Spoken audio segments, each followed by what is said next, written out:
Hello बच्चों, आज मैं आपको बताने वाला हूँ 3D इमेज का पूरा फार्मूला। तो चलिए इसको शुरू करते हैं एकदम आसान और शॉर्ट्स में। आप हमेशा याद रखिएगा। पहले घनाभ का आयतन निकालते हैं। घनाभ का आयतन कैसे निकलेगा?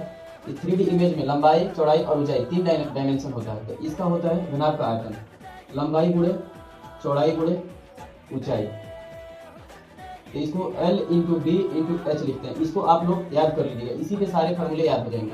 अब होता है घन का आयतन। घन का आयतन होता है, इसका भी लंबाई a है और इसका चौड़ाई b है और इसका ऊंचाई a है। तो इनका e गुणे a, तो ये क्या हो जाएगा a क्यूब, यानी घन का आयतन a क्यूब होता है। अब बेलन का आयतन पे आते हैं। अब सुनो, बेलन का आयतन में लंबाई कितना है r है और चौड़ाई भी r है। लंबाई कितना है r और चौड़ाई भी कितना है r।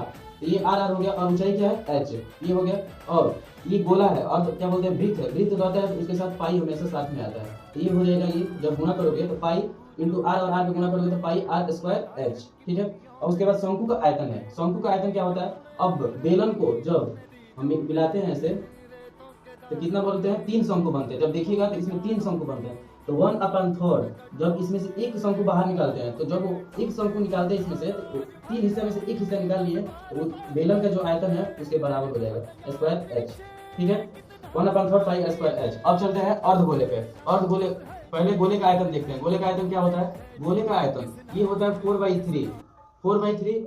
और जो हम बताए हैं, अगर कोई गोला हो, वृत्त हो, तो उसके सामने पहले पाई आ जाता है। और इसका लंबाई और चौड़ाई और ऊंचाई तीनों आर ही है।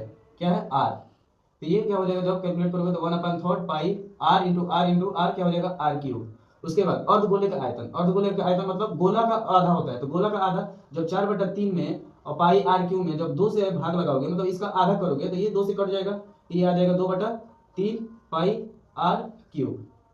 Thank you.